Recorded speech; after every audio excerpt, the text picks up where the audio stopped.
लोकसभा चुनाव के संपन्न होने के बाद 4 जून को रिजल्ट आना बाकी है, ये आप तमाम लोग जानते हैं।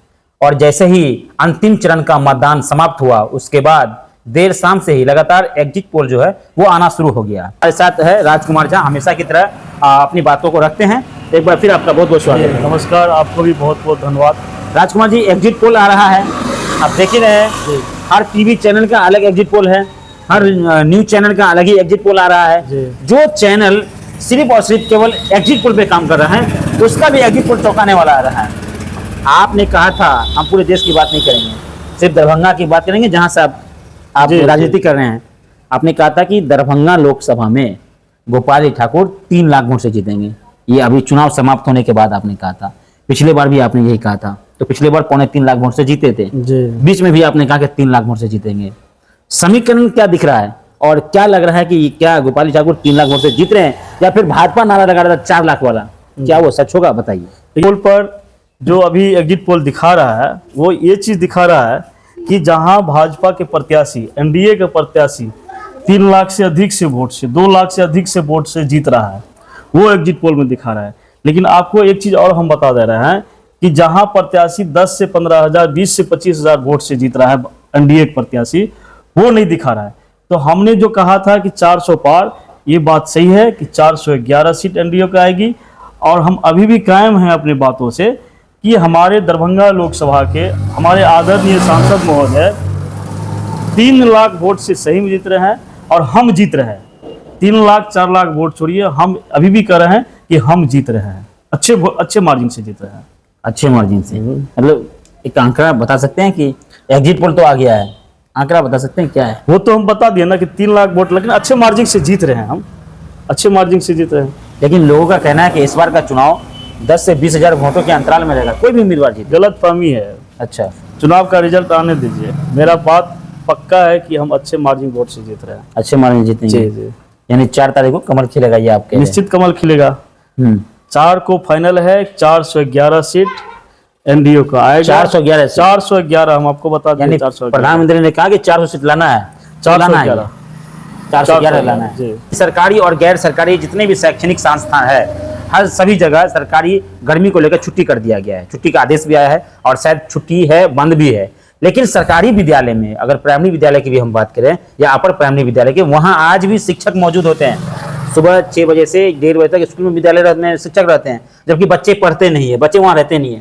तो लग रहा है कि सरकार का ये आदेश कहीं न कहीं गलत है या फिर शिक्षकों के हित में नहीं है, क्या कहना राजकुमार जी? देखिए, हम एक लोजपा का सिपाही हैं, आपको बता रहे हैं कि हम एक लोजपा का सिपाही हैं। आप ही के चैनल के माध्यम से हमने 2-4 दिन पहले एक शब्द कहा था कि के पाठक की जो मनमानी हो रही है, जो शिक्षक को प्रताड़न कर रहा है, शिक्षक के साथ साथ जो गार्जियन को भी प्रताड़न कर रहा है, इस मामले को लेकर के हमने अपने राष्ट्रीय अध्यक्ष आदरणीय श्री चिराग पासवान को लिखेंगे। तो हमने लिखा भी और सोशल मीडिया के माध्यम से उन लोगों को जानकारी भी मिला, और जानकारी मिलने के बाद उन्होंने आया और सरकार से बात भी की और उसका पॉजिटिव प्रभाव पड़ा, जो बच्चे सबको छुट्टी मिला। और अभी फिर शिक्षक की जहाँ तक की बात है, हम फिर आपको सोशल मीडिया से माध्यम से, आपके यूट्यूब चैनल के माध्यम से फिर कह रहे हैं कि हम फिर लिखेंगे आदरणीय हम अपने राष्ट्रीय अध्यक्ष श्री चिराग पासवान जी को कि जो बच्चों को साथ मान लीजिए छुट्टी हुआ है, तो शिक्षक को भी क्यों नहीं छुट्टी, शिक्षक को भी छुट्टी मिलना चाहिए। जो नियमावली है उस नियमावली के आधार पर काम होना चाहिए, मनमानी नहीं चलता है। आपको एक शब्द आप नोट कर लीजिए, आपको एक बहुत बड़ा शब्द हम कहने जा रहे हैं के पाठक के बारे में। जब से के पाठक आए हैं, उनके द्वारा जो शिक्षा विभाग में पैसा खर्च की गई है, जो भी विभाग में मरम्मत की कार्य हो, स्कूल की बेंच डेस्क की कार्य हो, स्कूल में थाली की वितरण की कार्य हो, बैग की वितरण के कार्य हो, मद में हो, तो ये सब में मद में जितने भी पैसा खर्च की गई, मैं आग्रह करता हूं बिहार सरकार से और अपने राष्ट्रीय अध्यक्ष आदरणीय श्री चिराग पासवान जी से, एनडीए की सरकार से, कि इन के पाठक के ऊपर इनके कार्यकाल में जो खर्चा हुआ है, हाई कोर्ट के रिटायर्ड जज को बैठा लीजिए और इनको जांच करा लीजिए। ये इतिहास में पहली बार ऐसा होगा कि के पाठक के कार्यकाल में इतना बड़ा गबन हुआ।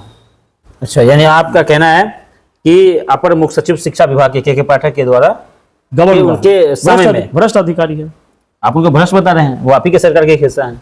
हिस्सा नहीं, हिस्सा किसी का भी हो, जो भ्रष्ट है तो भ्रष्ट तो बताएंगे ना, भ्रष्ट अधिकारी है, गठबंधन तो आप ही क्या है, आप ही उससे के लेना सरकार देना में। नहीं है। जो भ्रष्ट है वो तो कहवे करेंगे भ्रष्ट है। इस पर तो आपका चिराग पासवान का भी बहुत बड़ा टिप्पणी आया था। बिल्कुल कहेंगे ना, गलत अधिकारी होगा तो हमारे राष्ट्रीय अध्यक्ष का एक सिद्धांत है, आप गलत हैं तो गलत कहेंगे। उन्होंने तो वही मुख्यमंत्री पर भी लगातार आरोप लगाते रहे। बिल्कुल कहा कि हम पहले आपको बोले ना कि हम एक लोजपा का सिपाही हैं और आदरणीय श्री चिराग पासवान जी की कदम पर चलने वाले हम लोग हैं। तो जो गलत होगा उस गलत कहेंगे। भ्रष्ट अधिकारी है के पाठक, तो भ्रष्ट तो क्या के पाठक पर कार्रवाई होगा, लग रहा है आपको? बिल्कुल कार्रवाई होगा, आप देख लीजिएगा। 2 महीने के बाद हम आपको बता देते हैं, एक सूचना अधिकार हमने लगाया है और पटना लोकायुक्त में इनका मामला जाने वाला है के पाठक। ये वीडियो रखें क्या अभी भी? इसको वायरल कर दीजिए, वायरल कर दें। इसको वायरल कर दीजिए और केंद्र तक जाना चाहिए। केंद्र की टीम को भी मालूम होना चाहिए कि बिहार की शिक्षा व्यवस्था में ऐसे घपला हो रहा है। अच्छा, जो स्कूल में बेंच डेस्क की प्राइस 5,000 रुपया हो, जो सरकार दे रही है, उसकी मार्केट प्राइस 1500-1600, बहुत ज्यादा 2,000 रुपया है। मैं बर्तन का व्यापारी हूँ, आप ऑन कैमरा पे बोल रहा हूँ, मैं बर्तन का व्यापारी हूँ, मैं बाहर से खरीदारी करता हूँ, बंबई दिल्ली से खरीदारी करता हूँ और उस बर्तन का प्राइस, जिस बर्तन जो थाली इन लोगों ने वितरण किया विद्यालय में, उस थाली का दाम 30 से 50 रुपया, रिटेल प्राइस की बात कर रहे हैं हम, 30 से 50 रुपया, और उस थाली को 120 रुपया में बेचा गया है। इतना बड़ा घोटाला हम सत्यापित कर देंगे ना, मेरे पास बर्तन है ना, आप हम जो कस्टमर को बेच रहे हैं उसका रेट उठा लीजिए और उन्होंने जो विद्यालय में बेचा उसका रेट उठा लीजिए।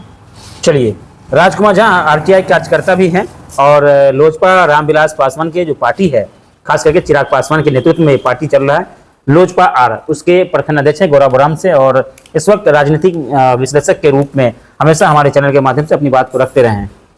आपने सुना कि एसीएस के पाठक के बारे में क्या कुछ कहा और खास करके दरभंगा लोकसभा में बात कर रहे थे, क्योंकि अब से 2 दिन के बाद ये चुनाव का रिजल्ट आना है कि 4 तारीख को अगला देश का प्रधानमंत्री कौन बनेगा, दरभंगा लोकसभा का अगला सांसद कौन बनेगा और कौन एनडीए या इंडिया गठबंधन किनके पक्ष में ज्यादा लोगों का रुझान रहा, ये 4 तारीख को पता चलेगा। हालांकि अभी से ही सभी लोग एग्जिट पोल कर रहे हैं। चलिए, इस खबर को अंदर देखने के लिए बहुत बहुत धन्यवाद आप तमाम।